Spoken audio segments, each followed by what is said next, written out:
monsieur le maire, ce matin, quelques heures, à Loukous, à l'origine, semble-t-il, un projet de 350 hectares sur un projet de 35 ans. Ce projet, d'abord, c'est quoi exactement? Il paraît que c'est sur délibération du conseil municipal. Je pense que je vous remercie d'être là. Et il faut aussi commencer par regretter les heures dont vous avez fait cas. Parce que nous, on aurait souhaité quand même la paix à Morolan. Pas de problème, c'est ce qu'on souhaite.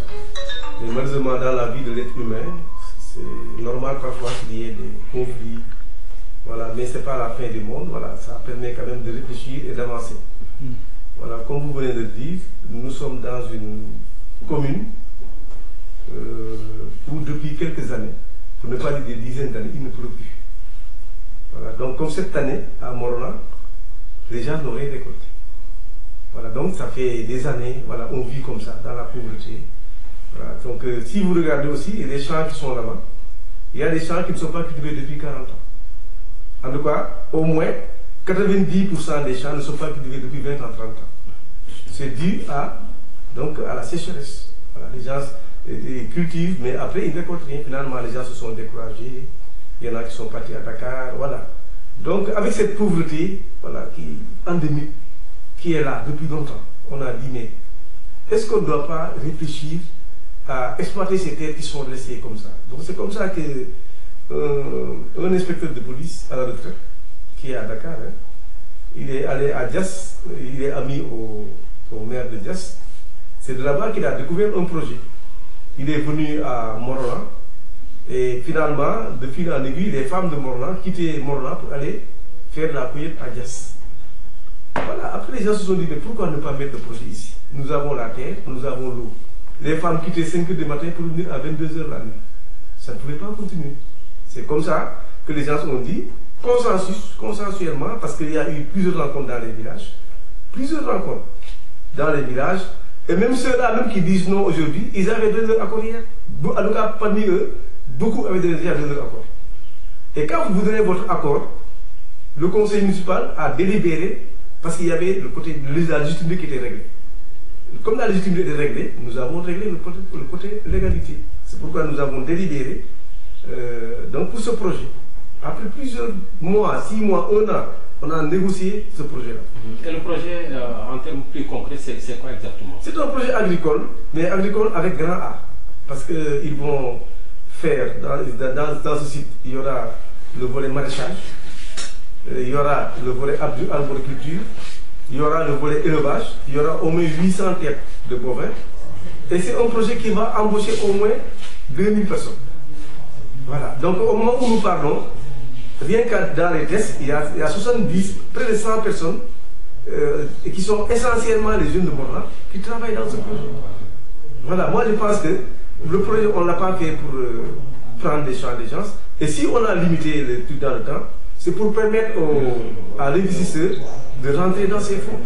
Parce qu'on ne peut pas quand même en 10 ans, voilà, donc régler les problèmes d'investissement pour recouvrir en tout cas tous nos investissements. Donc vous recrutez toute force, il n'y a pas de forcing?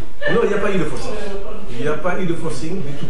Voilà. Maintenant, il y a un collectif qui s'est auto-créé, autoproclamé. Voilà. Donc, et c'est après la délibération.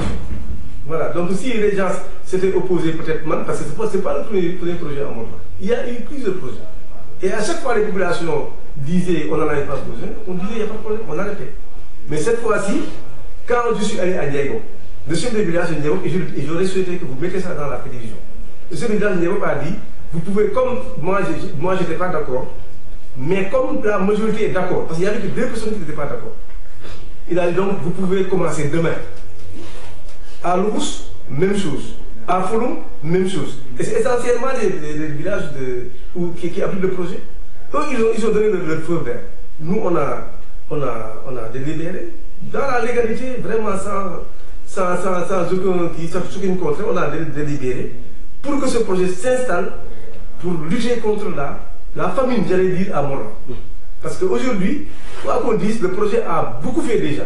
Parce que quand le projet est venu, on leur a fait payer 500 000 francs par hectare. On n'a pas vendu les terres, mais on a demandé au projet. D'habitude, les projets payaient quoi? Ils remboursaient les arbres. C'était un peu les trucs qui avaient la valeur, mais la terre n'avait pas de programme sur la terre. Mais on leur a dit que vous allez rembourser, vous allez payer des indemnités aux paysans. Ils ont payé 500 000 francs l'hectare. Ils ont subventionné les mosquées. Ils ont investi déjà beaucoup d'argent dans la commune. Voilà, donc pour moi, un projet de ce genre, on ne peut pas quand même dire que c'est pas bon parce que déjà, comme je disais tout à l'heure, nous voulons créer le retour, comme disait l'ancien président, retour vers l'agriculture, nous voulons créer le retour vers Morolan. Nous voulons que les jeunes qui sont à Dakar, qui ne font rien, les filles qui sont là-bas, qui font les métiers de bonne, tout le monde revient ici à Morolan. C'est ça que nous souhaitons. Voilà, donc pour ça, je pense que vraiment, nous, on n'a rien à se reprocher. Sauf peut-être qu'il y a eu un malentendu. Voilà, qu'est-ce qui s'est passé maintenant? Ces gens-là, quand ils ont fait le collectif, nous, on a fait un contrat avec le projet. Mais c'est à cause de ce collectif, parce qu'ils ont dit que voilà, ils réclament. On a fait un avenant de contrat pour satisfaire à leurs besoins. Donc à chaque fois qu'on satisfaisait leurs besoins, il y avait une autre demande. Ils en voulaient plus. Donc c'est des gens voilà, qui ne voulaient peut-être pas que le projet ait lieu. Voilà, il y a eu d'autres. Il y a d'autres qui sont dedans. Voilà, je pense que si vous faites une enquête, vous êtes des journalistes, vous verrez qu'il y a d'autres personnes qui sont derrière, qui animent plus ou moins cette affaire pour éviter que ce projet ne réussisse. Voilà. Donc, le projet va se poursuivre ou bien qu'est-ce que vous allez faire? Non, le projet va se poursuivre. Je pense que le projet va se poursuivre. Maintenant, et pourtant on était en train de trouver une solution. Parce qu'on avait dit qu'on allait faire le remembrement. C'est-à-dire ceux-là qui n'étaient pas d'accord avec le projet, on allait les recaser dans un autre site. Mais pour qu'ils ne gênent pas aussi le projet. Parce que la dernière concertation, c'était lundi.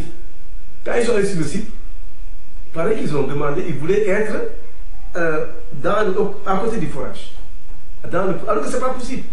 On ne peut pas diviser le projet en deux. Il faut on doit les mettre dans un coin pour qu'ils ne dérangent pas le projet. On est prêt à les restituer la terre de cette façon-là. Il n'y a pas de problème pour nous. Si eux, ils veulent travailler, on peut restituer la terre. Mais qu'est-ce qui s'est passé?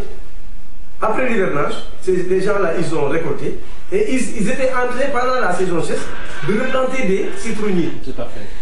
Donc ça veut dire que c'est des gens qui vont un remembrement et tu plantes des citronniers dans ton champ. C'est peut-être pour justifier l'utilisation des champs. Je pense que c'est ça, c'est simplement ça. Je pense que vraiment, nous, on ne souhaite pas ça. Sincèrement, c'est avec degré, pincement du cœur, qu'on en arrive là. Mais, quoi qu'on dise, aujourd'hui, Morolan ne peut pas continuer à vivre dans cette misère. C'est ça la vérité, on ne peut pas. Il faut qu'on crée de l'emploi pour les jeunes, pour les femmes, pour tout le monde. Parce que c'est un projet qui va prendre en charge tout le monde. Ce n'est pas seulement les jeunes et les femmes, même les hommes.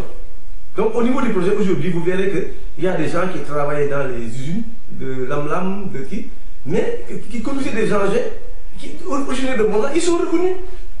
Et c'est des gens qui vont maintenant contribuer au développement de ce pays-là, de cette commune. Moi, je pense sincèrement, voilà, les gens sont animés par d'autres mobiles peut-être, mais nous, on reste serein. Voilà, on reste serein. Le projet, je pense qu'on va continuer la négociation avec le sous-préfet, tous les acteurs, et on va trouver, le remembrement va être effectif. On va trouver un terrain pour qu'ils puissent, s'ils veulent cultiver des melons, des pastèques, il n'y a pas de problème. Mais, quand même, le projet aura lieu. Le projet ne peut pas s'arrêter, ce n'est pas possible. Ces gens ont déjà investi plusieurs milliards. Comment on peut leur demander d'arrêter? Ce n'est pas possible. Et puis, quand même, si vous prenez sur 360 personnes, c'est près d'une vingtaine de personnes qui n'est pas d'accord. Ça, quand même, c'est infime. C'est infime. Je pense qu'il ne faut pas qu'on... En tout cas, ce que j'avais à dire, en tout cas, vraiment, global pour le projet. Si vous n'avez pas d'autres questions. C'est qui exploite les terres au niveau de l'Opus, concrètement? Non, ce n'est pas l'Opus, concrètement. Peut-être que les gens qui ont blessé, ils habitent l'Opus. Mais c'est un terrain qui impacte sur 3 villages. Ndiaïbo, Fouloum et l'Opus. Voilà. Mais ceux-là, aujourd'hui, qui ont eu des altercations avec des gens des projets, c'est les gens de l'Opus. Voilà, donc aujourd'hui, le projet, comme je l'ai dit tout à l'heure, il y a à Dias, c'est Vanos. Vanos, c'est un Hollandais qui a investi et qui est là-bas. C'est ce même Vanos, il s'appelle Vanos, qui a investi ici, mais le projet s'appelle Quality Fruity Sénégal. Voilà, donc je pense que c'est le projet à notre nom ici, mais c'est les Hollandais qui investissent pour gagner de l'argent, bien sûr, mais il y a une retombée économique dans la commune. Et je vous dis que non seulement les emplois, c'est d'abord les propriétaires des champs. qui sont prioritaires. D'abord les propriétaires des champs. C'est ça qui est dans le contrat. Ensuite, après les propriétaires des champs, c'est les villages environnants qui sont prioritaires. Après, c'est Morona, après, c'est les autres. C'est ça qui est mis dans les contrats. Et c'est respecté. Et en même temps, sur chaque tonne d'euros vendue, chaque tonne vendue à l'étranger, ils vont verser 10 euros à la commune de Morona. C'est beaucoup d'argent ça. Et cet argent va servir à quoi? On a mis en place un comité composé du maire, du directeur du projet et des populations qui vont chaque fois se réunir pour dire si on a 100 millions cette année, on doit investir sur tel aspect, tel aspect, tel aspect, tel aspect. Donc je pense que vraiment, on a mis en place un système pour développer la commune de Morona. C'est ça la vérité. Parce que, quoi qu'on dise, moi, je n'ai pas d'argent pour creuser un forage. L'État du Sénégal n'a pas les moyens pour accompagner l'agriculture. C'est ça la vérité. Maintenant, si on trouve des étrangers qui viennent investir, on doit les accompagner. Mais je vous dis ici, nous, on a mis 35 ans. C'est bien clair. Si vous pouvez prendre l'extrait de délibération qui est là, c'est 35 ans renouvelable. C'est pour éviter que les gens ne cherchent des baux, des titres fonciers. C'est pour éviter cela. Et ça, vous verrez rarement un conseil municipal délibéré. Et quand j'étais à Onatri il n'y a pas longtemps, au Maroc c'est comme ça. Au Maroc c'est entre 17 ans et 40 ans. C'est comme ça. Et là, au Sénégal, nous-mêmes, on a initié un truc comme le Maroc. Donc on a limité dans le temps la délibération pour éviter qu'ils ne cherchent donc un titre foncier Et puis chaque paysan a reçu un extrait de délibération de son champ. Chaque paysan. On a fait l'extrait de délibération du champ. Parce qu'avec l'extrait de délibération, demain, si le projet n'est plus là, avec les coordonnées géographiques, chacun peut trouver son champ. Il n'y a pas de problème. C'est-à-dire que pour moi, je ne vois vraiment pas où se trouve le problème.